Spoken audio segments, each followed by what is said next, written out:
1992ರಲ್ಲಿ ಹುಬ್ಬಳ್ಳಿ ಏನು ಗಲಭೆ ನಡೆದಿತ್ತು, ಆ ಗಲಭೆಯಲ್ಲಿ A2 ಆರೋಪಿಯಾಗಿ ಈಗಾಗಲೇ ಜಾಮೀನಿನ ಮೇಲಿರುವಂಥ ರಾಜು ಧರ್ಮದಾಸ್ ಅವರು ಈ ಸಂದರ್ಭದಲ್ಲಿ ಪ್ರತಿಭಟನೆ ನಡೆಯುವಂಥ ಸಂದರ್ಭದಲ್ಲಿ ನಮ್ಮ ಜೊತೆಗಿದ್ದಾರೆ. ಅವ್ರ ಹತ್ರ ಮಾತಾಡೋಣ. ನೀವು ಆ ಪ್ರಕರಣದಲ್ಲಿ A2 ಆಗಿದ್ದೀರಿ, ನಿಜವಾಗ್ಲೂ ಅವತ್ತು ಏನು ನಡೆದಿತ್ತು? ನೋಡ್ರಿ, ನಾವು ಜಗಳ ಹೊಡೆದಾಟ ಮಾಡಕ್ಕೆ ಹೋಗಿಲ್ಲ, ಬೆಂಕಿ ಹಚ್ಚಕ್ಕೆ ಹೋಗಿಲ್ಲ. ನಾವು ಬೆಂಕಿ ಹಚ್ಚಿನ ಹಾರಿಸಿದ್ದೇವೆ. ಹಾಂ ಸರ್, ಮತ್ತು ಜನ ಹತ್ತಂಗ ನಾವು ಅವ್ರಿಗೆ ಪಾರು ಮಾಡಿದ್ದೀವಿ. ಅದು ಬಿಟ್ಟು ನಮಗೆ ಇದು ಕೇಸು ಆಗಿಲ್ಲ ರೀ. ಇದು ನಮ್ಮ ಮೇಲೆ ಯಾವ ಕೇಸ್ ಆಗಿಲ್ಲ. ಇದು ಮೊನ್ನೆ 2017ದಾಗ ಕರೆ ಕಳಿಸ್ಯಾರೆ, ನಿಮ್ಮ ಮ್ಯಾಗೆ ದಂಗೆ ಕೇಸ್ ಇದೆ, ಸುಟ್ಟಿದ ಕೇಸ್ ಇದೆ ಅಂತೇಳಿ. ಆಂಟಿಸೆಪ್ಟಿ ಬೇಲ್ ತೊಗೊಂಬ ಅಂತ ಹೇಳಿದ್ರು. ನಾನು ಆಂಟಿಸೆಪ್ಟಿ ಬೇಲ್ 2017ದಾಗ ತಂದು ಕೊಟ್ಟೆ. ಈಗ ಮತ್ತೆ ಮೊನ್ನೆ ರೀ 19 ತಾರೀಕು ತೊಗೊಂಡೋಗಿ ಅರೆಸ್ಟ್ ಮಾಡಿ ಒಳಗೆ ಹಾಕ್ತಾಯಿದ್ರು. ನಾವು ಅಲ್ಲಿ ಹೇಳಿದೆ, ಇಲ್ಲ ರೀ ಸರ್, ನಾನು ಆಂಟಿಸೆಪ್ಟಿ ಬೇಲ್ ಆಗಿದ್ದೆ ಜಡ್ಜ್ ಸಾಹೇಬ್ರ ಮ್ಯಾಗ. ಅದು ನಮ್ಮ ವಕೀಲರು ಬಂದ ಮ್ಯಾಗ ಎಲ್ಲ ನೋಡಿ ಜಾಮೀನು ತೊಗೊಂಡು ಬಿಟ್ಟಿದ್ದಾರೆ ನನಗೆ. ಮೊದಲು ನಾನು 2092ದಲ್ಲಿ 2 ವರ್ಷ ಜೈಲಿನಲ್ಲಿ ಕುಂತೇನೆ ರೀ, ತಡಾಗಿನ ರಾಮ ಮಂದಿರದ. ಆಮೇಲೆ 2005ನಲ್ಲಿ ಮತ್ತೆ ಒಂದು 12 ತಿಂಗಳ ಕುಂತೇನೆ ರೀ, ಇದೇ ರಾಮ ಮಂದಿರ ಸಲುವಾಗಿ. ಒಂದು 20 ವರ್ಷ ನಮ್ಮ ಲೈಫ್ನ ಇದಾಗ ಹೋಗಿದ್ದೀರಿ. ಈಗ ರಾಮ ಮಂದಿರಕ್ಕಾಗಿ ನೀವು ಅಷ್ಟೆಲ್ಲ ಹೋರಾಟ ಮಾಡಿದ್ರಲ್ಲ, ಇದ್ರ ಪ್ರತಿಫಲ ಏನಂತ? ಏನಂತ ಮಂದಿರ ಆತಲ್ರಿ, ಮಂದಿರ ಆತಲ್ಲ, ಇದೋ ಒಂದು ಸಂತೋಷ ಸುದ್ದಿ ಅಲ್ಲ. ಮಂದಿರ ಆಯಿತು, ಇದೋ ಒಂದು ಸಂತೋಷ ಸುದ್ದಿ. ಈಗ ನೀವು ನಿನ್ನೆ ಮಾತಾಡ್ಬೇಕಾದ್ರೆ ನಿಮ್ಮ ಲೀಡರ್ಗಳ ಬಗ್ಗೆ ಆಕ್ರೋಶ ವ್ಯಕ್ತಪಡಿಸ್ತಾ ಇದ್ರಿ. ಯಾಕೆ ಅವರಿಂದ ಏನು ನಿಮಗೆ ಬೆಂಬಲ ಸಿಗ್ಲಿಲ್ಲ? ಈಗ ನೋಡ್ರಿ ಸರ್, ಅದು ಹೇಳುದು ಈಗ ಸರಿಯಲ್ಲ ಆಗಿ ಹೋತಿಗೆ. ಅದು ಏನ್ರಿ, ಈಗೇನು ಒಳ್ಳೆ ರಾಮ ಇದಾಗ್ತಾ ಇದೆಯಲ್ಲ, ಅದ ಒಂದು ಸಂತೋಷಪ್ಪ ಅಂತೇಳಿ ಹೇಳುದು ನಾವು. ಈಗ 31 ವರ್ಷದ ಹಳೆ ಕೇಸನ್ನ ಈಗ ಕೆದಕಕ್ಕೆ ಕಾರಣ ಏನಂತ ಏನು ಅನಿಸ್ತದೆ ನಿಮಗೆ? ಏನು ಗೊತ್ತಿಲ್ಲ ಸರ್, ತಿಳಿಯವಲ್ದಲ್ಲ ಸರ್. ಇದು ಗೊತ್ತಾಗ್ಬೇಕು. ಈಗ ಲೀಡ್ರ್ ಇವರ ಕೇಳ್ಬೇಕಲ್ಲ ಸರ್. ಈಗ ಇವ್ರು ಕೇಳ್ತಾ ಇದಾರಲ್ಲ ಸರ್, ಈಗ BJP ಅವ್ರ. ಈಗ ಅವ್ರ ಕೇಳಿದ್ರೆ ನಿಜಾಂಶ ಹೊರಗೆ ಬೀಳ್ತಿತ್ತಲ್ಲ ಸರ್. 30 ವರ್ಷ ನಮ್ಮ ಲೈಫ್ ಇದಾಯ್ತಲ್ಲ ಸರ್. ಇದ್ರಾಗ 30 ವರ್ಷ ಈ ಹೋರಾಟದ ಬದುಕಿನೊಳಗೆ ಕಳೆದ್ರಿ, ಜೈಲ್ನಾಗ ಬಿದ್ದು ಬಂದ್ರಿ, ಟಾಡಾ ಆ್ಯಕ್ಟ್ನಾಗ. ಈಗ ರಾಮ ಮಂದಿರ ಆಗ್ತಾ ಇದೆ, ಖುಷಿ ಅದಾನ? ಫುಲ್ ಖುಷಿ ಇದೆ ರೀ, ಫುಲ್ ಖುಷಿ ಇದೆ, ಫುಲ್ ಖುಷಿ ಇದೆ. ಪೂರಾ ದೇಶ ನೋಡ್ತಾ ಇದೆ, ನಾವು ನೋಡ್ತಾ ಇದ್ದೇವೆ, ವರ್ಲ್ಡ್ ನೋಡ್ತಾ ಇದೆ ಸರ್. ಅದು ಒಂದು ದೊಡ್ಡ ಖುಷಿ ನಮಗೆ. 30 ವರ್ಷ ನಿಮ್ಮನ್ನ ಜೀವನ ಇದ್ರಾಗ ಕಳೆದಿರಿ.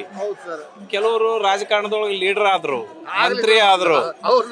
ಅದು ನಿಮ್ಗೆ ಆ ನಸೀಬ್ ಬರಲಿಲ್ಲ. ಆದ್ರೆ ಅವ್ರ ಮೇಲೆ ನೀವು ನಿನ್ನೆ ಅಸಮಾಧಾನ ಪಟ್ಟುಕೊಂಡಂಗಿತ್ತು. ಇರ್ಲಿ ಸರ, ಏನು ಆಗ್ತೈತ್ರಿ, ಮತ್ತೇನ್ರಿಪ್ಪ.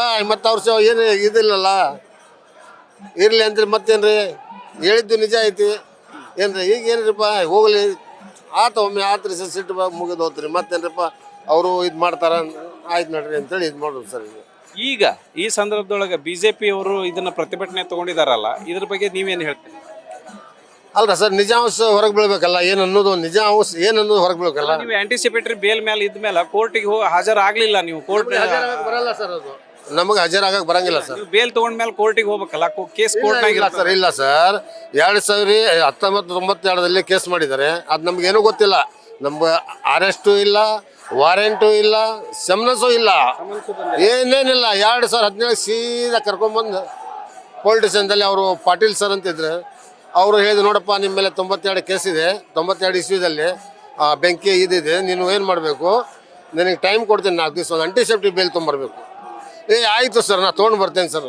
5 ದಿವಸದಲ್ಲಿ ನಾನು ಆಂಟಿಸೆಪ್ಟಿ ಬೇಲ್ ತಂದು ಇಲ್ಲೇ ಕೊಟ್ಟು ರಜಿಸ್ಟರ್ ಎಲ್ಲ ಸಹಿ ಮಾಡಿ ಹೋಗಿದ್ದೇನೆ ರೀ. ಈಗ ನಿಮ್ಮ ಮೇಲಿರೋ ಆರೋಪ ಏನು ಅಂದ್ರೆ, 1992 ಡಿಸೆಂಬರ್ 6 ರಾತ್ರಿ ಹಜರೇ ಸಾಬ್ ಅಂಗಡಿ ಅನ್ನೋರು ಅಡಿಕೆ ಅಂಗಡಿಗೆ ಬೆಂಕಿ ಹಾಕಿದ್ರು ಅನ್ನುವಂಥದ್ದು ಪೊಲೀಸರು ಮಾಡಿರುವಂಥ ಆರೋಪ. ಮತ್ತು ಹಜರೇ ಸಾಬ್ ಅಂಗಡಿ ಅನ್ನೋರು ನಿಮ್ಮ ಮೇಲೆ ಕೊಟ್ಟಿರುವಂಥ ದೂರು, ಇದ್ರ ಬಗ್ಗೆ ಏನಂತೀರಿ? ಇದೆಲ್ಲ ಸುಳ್ಳು ಸರ್, ಇದು ಸುಳ್ಳು. ಅಲ್ಲಿ ಸರ್, ನಾವು ಬೆಂಕಿ ಆರಿಸೋರು, ನಾವೆಲ್ಲ ಬೆಂಕಿ ಹಚ್ತೀವಿ ಸರ್.